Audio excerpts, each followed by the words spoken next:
우리도 모르는 사이에 새로운 종교가 세상에 생겨나 우리 눈앞에서 그 모습을 드러낸다고 상상해 보세요. 그것은 조용하지만 강력할 것입니다. 성경, 특히 요한계시록의 예언은 이에 대해 경고하고 있습니다. 이 책에서는 바벨론이라는 알려지지 않은 신비한 세력이 여러 나라를 유혹하는 큰 세력으로 묘사됩니다. 하지만 이 바빌론은 지금 우리에게 어떤 의미일까요? 많은 사람들이 알지 못하는데도 왜 그렇게 많은 사람들이 이 시스템이 이미 존재한다고 생각할까요? 선지자들이 말한 것처럼 가짜 믿음이 사람들의 정상적인 믿음에 스며드는 시대에 우리가 살고 있는 것은 아닐까요? 이러한 믿음은 우리 삶에 어떤 의미가 있을까요? 전 세계의 연구자들과 종교인들은 이런 종류의 질문을 가지고 있습니다. 영적 혼란의 시대에 진리를 찾는 우리의 믿음과 능력은 그 해답을 이해하는 능력에 달려 있습니다. 요한계시록에서 사도 요한이 본 것은 바로 이런 모습입니다.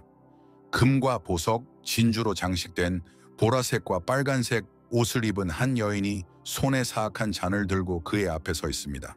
그녀의 얼굴에는 미스터리, 큰 바빌론, 땅의 음녀와 가증한 것들의 어머니라는 이름이 적혀 있습니다. 이 여인은 단순한 표징이 아니라 거룩한 진리의 의문을 제기하고 역사상 여러 나라와 지도자들을 오염시킨 영적인 힘을 상징합니다. 이 여자는 실제로 누구일까요? 바빌론은 성경에 나오는 실제 장소 그 이상입니다. 바빌론은 하나님을 대적하고 숭배와 죄를 조장하는 일련의 신념과 규칙을 상징합니다. 바빌론은 태초부터 하나님에 대한 반역의 상징이었어요. 요한계시록은 이 반란이 마지막 날에 더욱 심해질 것이라고 말합니다. 성경에 따르면 이 영적인 바빌론은 육체적인 통치자, 즉 지도자들을 유혹할 것이라고 합니다. 그들은 부도덕한 포도주를 마실 것이며 이는 부도덕한 관계와 영적 부패가 가져올 징조였습니다. 그 대가로 그들은 권력과 영향력을 얻었지만 그 대가로 목숨을 잃었습니다. 그리고 이 사악한 시스템은 확산되어 많은 사람들에게 영향을 미쳤고 속아서 계속 부정직하게 행동하게 될 것입니다. 이 다가오는 심판은 요한계시록 17장 2절에 오라 내가 많은 물 위에 앉은 큰 음녀의 심판을 내게 보이리라 라는 구절에서 분명하게 드러납니다. 그녀와 함께 세계의 통치자들은 다른 사람들과 성관계를 가지며 지구상에 사는 사람들은 그녀의 간음에 취했습니다. 그렇다면 질문이 생깁니다. 우리는 자신도 모르게 잘못된 생각에 취해 있는 것은 아닐까요? 정직하지 않은 종교는 항상 존재해 왔으며 시간이 지남에 따라 많은 종교가 더욱 거짓으로 변해 왔습니다. 하지만 이 신종 종교가 위험한 이유는 다양한 견해와 사상을 한데 모아 세상의 하나인 것처럼 보이게 만들 수 있고 실제로는 사람들을 진짜 신으로부터 멀어지게 만든다는 점입니다. 바빌론은 성경에서 287번 언급되어 예루살렘 다음으로 가장 많이 언급된 도시입니다. 그곳에는 풍요와 권력이 있었지만 죄와 거짓 신에 대한 숭배도 있었습니다. 오늘날 바벨론에 대해 생각할 때 우리는 바벨론이 물리적으로 어디에 있었는지만 생각할 것이 아니라 영적으로 하나님을 대적하는 세상 체제를 의미한다는 사실도 생각해야 합니다. 이 시스템은 적 그리스도의 통치 기간 동안 더욱 강력하게 나타날 것으로 예상됩니다. 이 왕국은 어떤 모습일까요? 요한계시록에 따르면 적 그리스도는 7머리와 10뿔을 가진 짐승의 모습을 하고 있습니다. 그는 모든 나라를 통치하며 예배를 기대할 것입니다. 정부와 종교 지도자들은 그의 지도 아래 함께 일하게 될 것입니다. 이 짐승이 바벨론이라고도 알려진 큰 음녀를 타고 있다는 사실은 종교와 적그리스도의 정부 사이에 밀접한 연관성이 있다는 것을 보여줍니다. 많은 사람들이 실제로는 하나님으로부터 멀어지고 있는데도 자신이 올바른 길을 가고 있다고 생각하도록 속아 넘어갈 것입니다. 이제 많은 사람들이 이 사고 체계를 어떻게 구분할 수 있는지 질문할 수 있습니다. 답은 바벨론이 실제로 어떤 곳인지에 있습니다. 사람들은 바빌론이 우상 숭배와 부정직, 거짓말을 조장하는 신비한 도시라고 말합니다. 바벨론의 신념은 진정한 신앙의 희생이나 신에 대한 복종이 필요 없는 더 쉽고 개방적인 길을 제시하기 때문에 유혹적일 수 있습니다. 오히려 감정과 무의미한 종교적 관습에 기반한 얕은 신앙을 조장합니다. 바빌론의 실수가 모든 사람에게 분명한 것은 아니라는 점에 유의하는 것이 중요합니다. 성경은 마지막 때에 많은 사람들이 표적과 기사에 속을 것이라고 말합니다. 마태복음 24장 24절에 거짓 그리스도와 거짓 선지자들이 나와서 매우 놀라운 표적과 기사를 행하여 가능하면 택하신 자들도 미혹하게 하리라 고 말씀하고 있습니다. 바벨론의 신앙은 매우 설득력이 있어 종교인들도 그 함정에 빠지지 않도록 조심해야 할 것입니다. 바빌론은 어떻게 사람들을 속이는 데 능할까요? 한 가지 이유는 현대 독자들의 요구에 맞게 메시지를 바꿀 수 있기 때문입니다. 요즘 사람들은 종종 도덕적 상대성이 표준이고 진리는 상대적이라고 생각하기 때문에 바빌론의 메시지가 매우 깊게 와 닿을 수 있습니다. 많은 사람들이 부인할 수 없는 진리를 고집하지 않고도 누구나 자신의 신념을 따를 수 있는 개방적인 영적 길을 원하기 때문에 이 책의 매력을 느낍니다. 경제학자이자 사상가인 칼 마르크스는 종교는 인민의 마약이라고 말한 적이 있습니다. 모든 종교를 공격하려는 의도였지만 그가 말한 것은 영적 바벨론에 대한 중요한 진실을 떠올리게 합니다. 바벨론은 사람들을 안전하고 평화롭다고 생각하도록 속이지만 실제로는 하나님을 올바르게 예배하지 못하도록 막는다는 것입니다. 요한계시록은 또한 이 믿음이 종말에 멸망할 것이라고 말합니다. 이 믿음을 가장 많이 도왔던 세계의 지도자들은 이 믿음의 등을 돌릴 것입니다. 결국 적그리스도는 자신의 종교만을 숭배할 종교로 받아들일 것입니다. 요한계시록 17장 16절에 여러분이 본 열불은 짐승과 함께 음녀를 미워할 것입니다. 그들은 그녀를 벌거벗긴 채로 내버려 두고 그녀의 살을 먹으며 산채로 불태울 것입니다. 따라서 하나님께서는 바빌론을 벌하실 것이고 그녀의 비뚤어진 정부는 멸망할 것입니다. 이 예언은 우리에게 무엇을 가르쳐 줄까요? 먼저 우리는 시대의 징조를 알아야 합니다. 성경은 거짓 믿음과 가짜 종교에 대해 계속해서 경고하고 있습니다. 바울은 갈라디아서 1장 7절에서 그리스도의 은혜로 너희를 부르신 분을 그토록 빨리 떠나 복음도 아닌 다른 복음으로 가는 것이 이상하니 너희를 괴롭게 하고 그리스도의 복음을 바꾸려는 사람들이 있다고 말합니다. 그렇기 때문에 우리는 깨어있고 믿음을 굳건히 지켜야 합니다. 바빌론은 평화와 화합을 가져올 것이라는 새로운 믿음을 얻고 있지만 진리의 대가를 치르고서라도 그렇게 할 것입니다. 요한복음 4장 24절에는 그리스도인으로서 우리는 영적이고 진정한 방식으로 하나님을 찬양해야 한다고 말씀하고 있습니다. 우리는 기독교 신학을 덜 중요하게 만들거나 사람들의 욕구에 맞게 그리스도의 교훈을 바꾸는 제도에 의해 잘못 인도되어서는 안 됩니다. 우리는 성경을 공부하고 하나님께 도움을 요청함으로써 진리와 거짓을 구별하고 영적 바빌론의 함정을 피할 수 있습니다. 그렇다면 형태를 갖추기 시작한 이 새로운 종교의 징후를 어떻게 발견할 수 있을까요? 역사상 다른 신앙 운동과 다른 점은 무엇일까요? 종교적 신념뿐만 아니라 국가의 도덕적, 사회적, 정치적 원칙을 변화시키면서 일상생활의 여러 부분에 은밀하게 침투하는 방식의 해답이 있습니다. 이것은 일회성 이벤트나 거룩한 것이 아니라 모든 사람이 하나라고 생각하도록 모두를 속이려는 시스템의 일부입니다. 성경은 이 종교가 정부 및 기업 권력과 밀접하게 연관되어 있음을 분명히 밝히고 있습니다. 요한계시록 17장에 나오는 짐승에 탄 여자의 그림은 이러한 상호 유익한 관계를 보여줍니다. 짐승은 사람들을 가혹하게 통제하는 정부를 상징하며 부유하고 힘있는 여자는 이 정부와 협력하여 사람들을 속이는 부정직한 종교 시스템을 나타냅니다. 하지만 어떻게 이런 일이 일어날까요? 지금 우리가 볼 수 있는 경고 신호는 무엇일까요? 이 신종 종교는 좋은 종교처럼 보일 수 있는데 이것이 가장 무서운 점 중 하나입니다.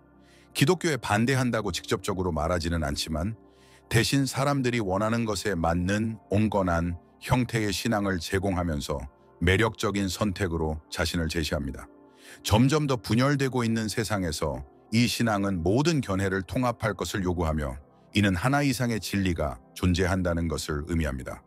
그러나 이러한 혼합 사상을 조장함으로써 그리스도의 중심과 성경의 교훈에서 멀어지게 됩니다. 요한은 꿈에서 이 영적 바벨론이 부와 권력을 미끼로 세계의 중요한 사람들을 유혹하는 것을 보았습니다. 결국 지도자들은 그 힘에 굴복하고 그 사상이 사회 곳곳으로 퍼져나가게 될 것입니다.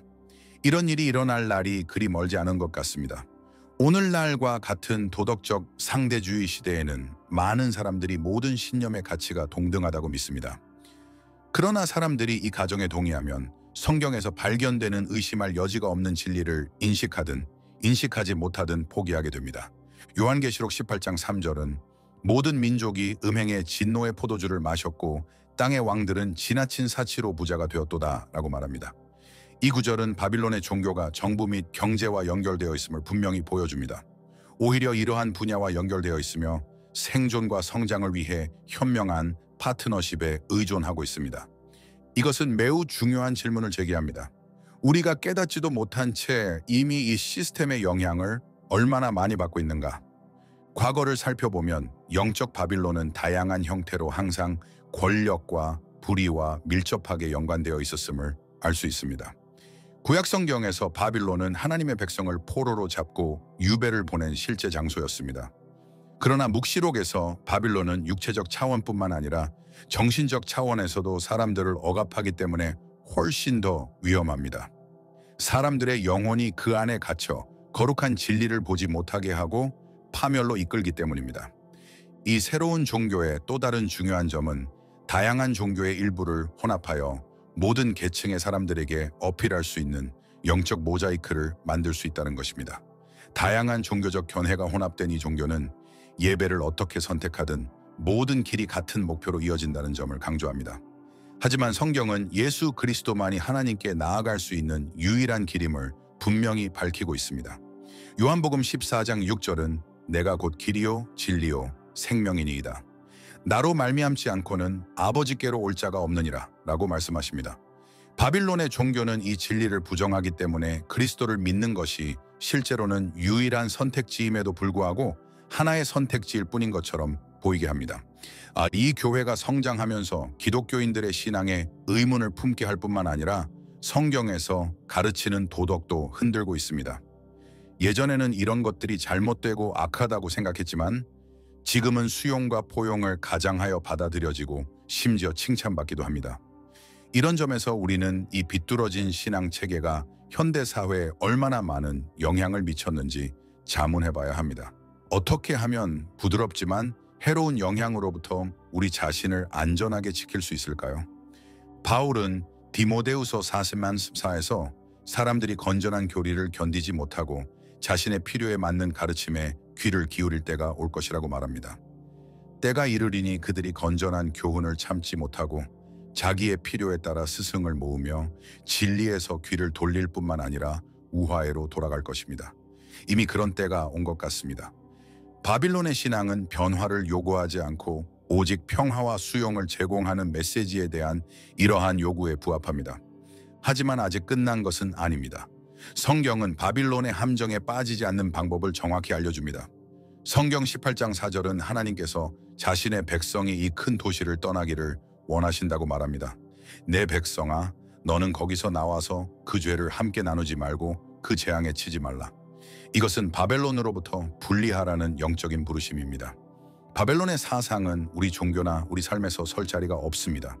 우리는 하나님에 대한 우리의 예배가 순수함을 유지하고 편리함을 위해 그 진리를 잃지 않도록 해야 합니다. 가장 중요한 질문은 어떻게 하면 바빌론을 진정으로 떠날 수 있는가 하는 것입니다.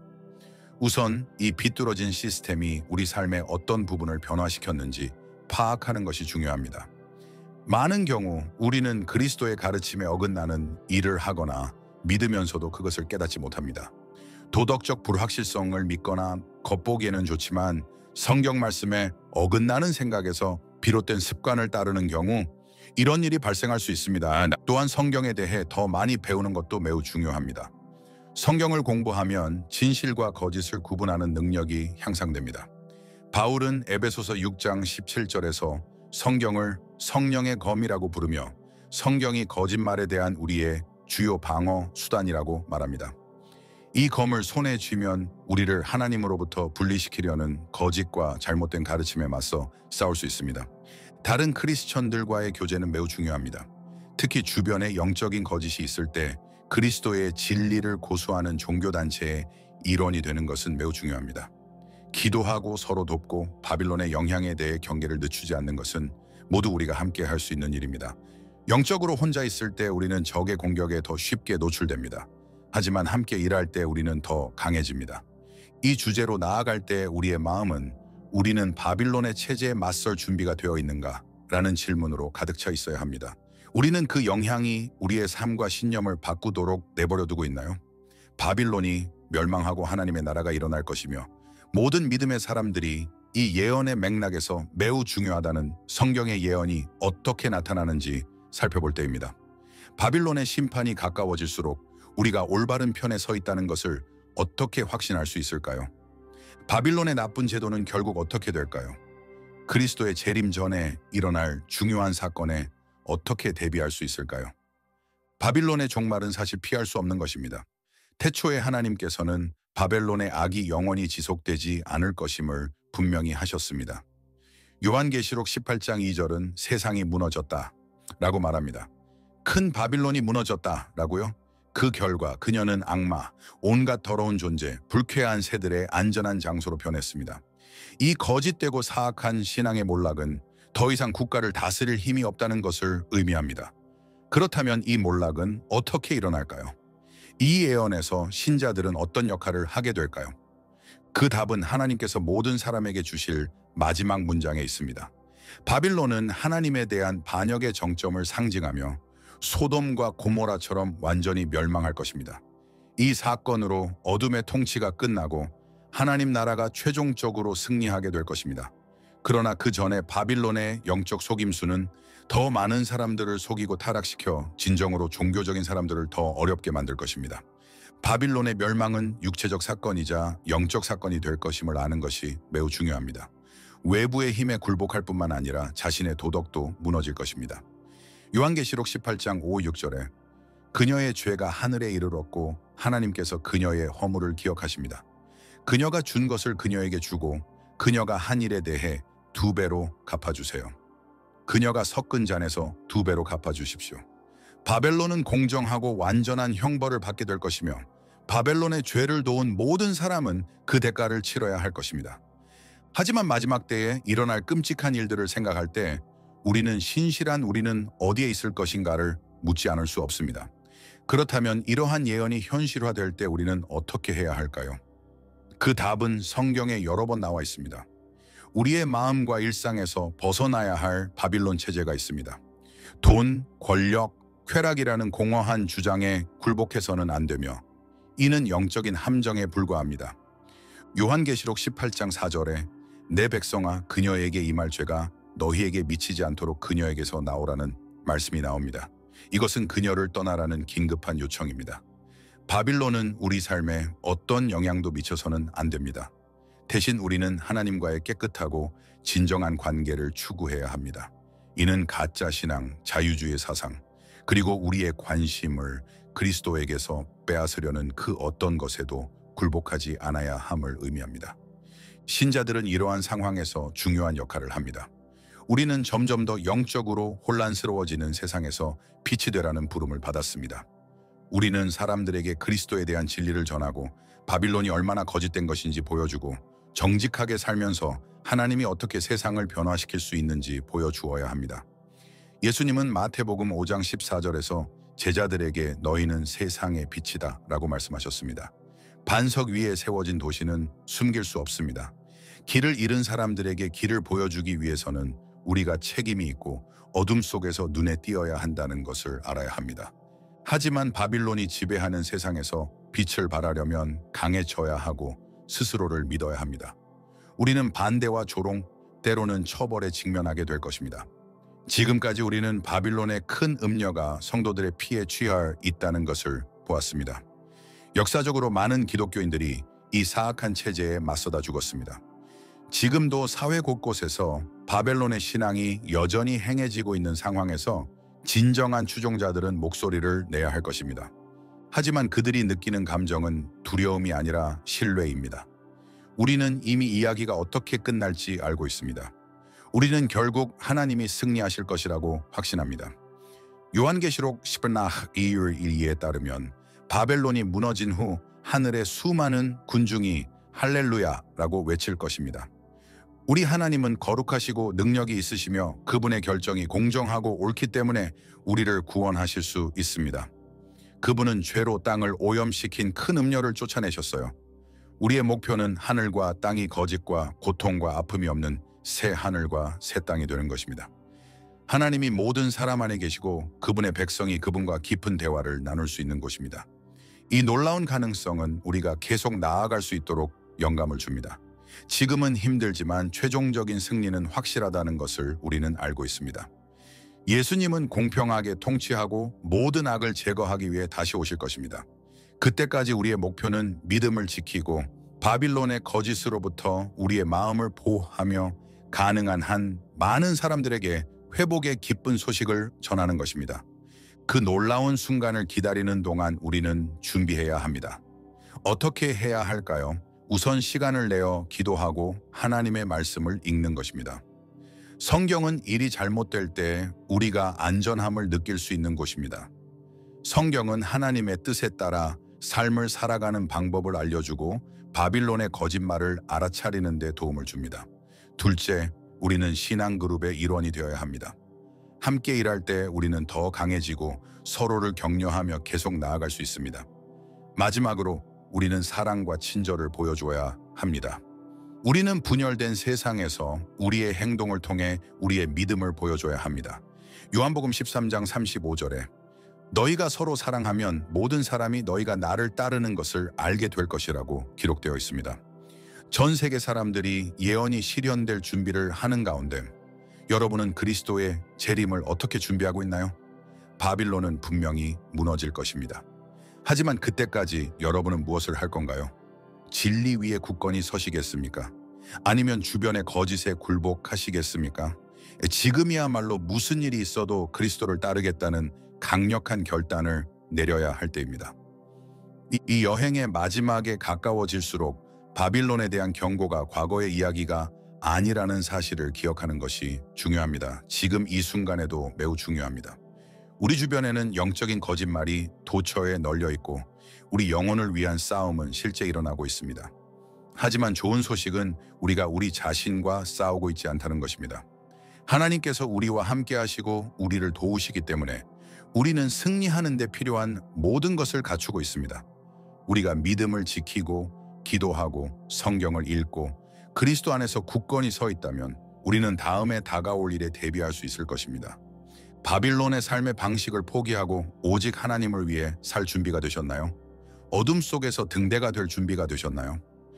여전히 진리의 길을 찾고 있는 사람들에게 길을 보여줄 준비가 되셨나요?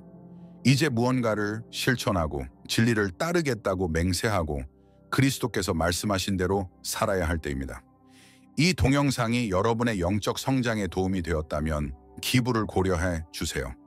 이 동영상을 평가하고 방송국을 구독하면 신앙을 키울 수 있는 콘텐츠를 계속 받아볼 수 있습니다. 가족이나 친구 등 소중한 사람들에게 이 동영상을 전달하여 그들이 하나님의 말씀에 담긴 진리에 대해 배울 수 있도록 해주세요. 아래에 댓글을 남기는 것을 잊지 마세요. 이 동영상이 여러분의 삶에 어떤 변화를 가져왔나요? 계속 기도할 수 있도록 알려주세요. 끝까지 시청해 주셔서 감사합니다. 좋은 하루 되시고 다음 영상에서 뵙겠습니다.